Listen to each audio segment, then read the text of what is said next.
Welcome to bird media. నేను మీ పవన్ కృష్ణమూర్తి. ఆంధ్రప్రదేశ్ ప్రజల దశాబ్దాల చిరకాల ఆకాంక్ష, ఉత్తరాంధ్ర ప్రజల 4 దశాబ్దాల సుదీర్ఘ నిరీక్షణ ఎట్టకేలకు ఫలించింది. దేశంలోనే 18వ రైల్వే జోన్గా దక్షిణ కోస్తా రైల్వే జోన్ విశాఖపట్నం కేంద్రంగా అధికారికంగా ఆవిర్భవించింది.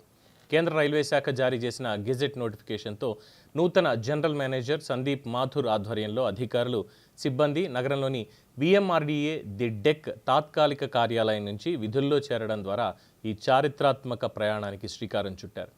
ఇక శాశ్వత ప్రధాన కార్యాలయం కోసం ముడసర్లో వద్ద సుమారు 183 కోట్ల అంచనా వ్యయంతో అత్యాధునిక సదుపాయాలతో 12 అంతస్తుల క్రూజ్ షిప్ నమూనాలో నిర్మాణం జరగనున్న భవనం పనులు వేగంగా కొనసాగుతున్నాయి.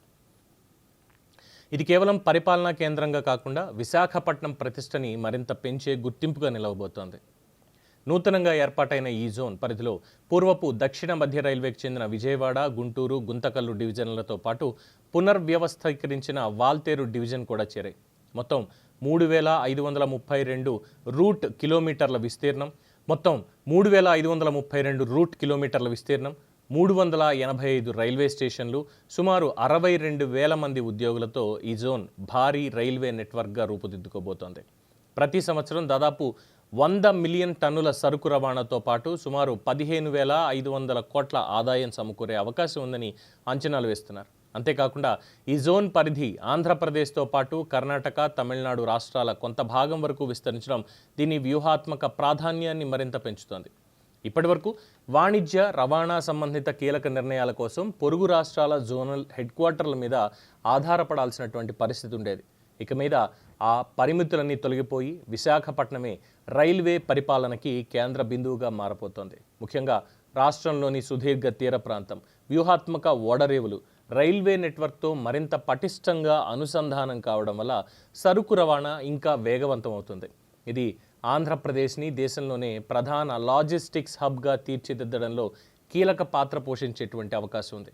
దీనివల్ల పారిశ్రామిక అభివృద్ధి ఊపందుకోవడమే కాకుండా వేలాది మంది యువతకి ఉపాధి అవకాశాలు కూడా విస్తరించబోతున్నాయి. సొంత రైల్వే జోన్ ఏర్పాటుతో రాష్ట్రంలో రైల్వే మౌలిక వసతుల అభివృద్ధి మరింత వేగవంతుకోబోతోంది. కొత్త రైళ్ల మంజూరు, ప్లాట్ఫామ్ల విస్తరణ, స్టేషన్ల ఆధునికీకరణ వంటి నిర్ణయాలు జోనల్ స్థాయిలోనే త్వరితగతిన ఆమోదం పొందే అవకాశం ఉంది. తూర్పు కోస్తా కారిడార్ని 4 లైన్ల నెట్వర్క్గా అభివృద్ధి చేయడం, వ్యాగన్ మరమ్మత్తు కేంద్రాల సామర్థ్యాన్ని పెంపొందించడం వంటి చర్యలకి ప్రయాణికులకి మరింత మెరుగైన సేవలు అందించే దిశగా దోహదపడతాయి. మొత్తానికి దక్షిణ కోస్తా రైల్వే జోన్ ఏర్పాటు ఇది కేవలం పరిపాలనా మార్పు మాత్రమే కాదు, ఇది నవ్యాంధ్ర అభివృద్ధి చరిత్రలో ఒక కీలకమైనటువంటి మైలురాయి. రవాణా, పారిశ్రామికం, ఉపాధి రంగాలకి సరికొత్త దశను చూపుతూ రాష్ట్ర ప్రగతి రథ చక్రాలకి మరింత వేగాన్ని అందించే నిర్ణయంగా ఇది నిలవబోతోంది. దాదాపు 40 ఏళ్ల కళ ఈరోజు నెరవేరింది.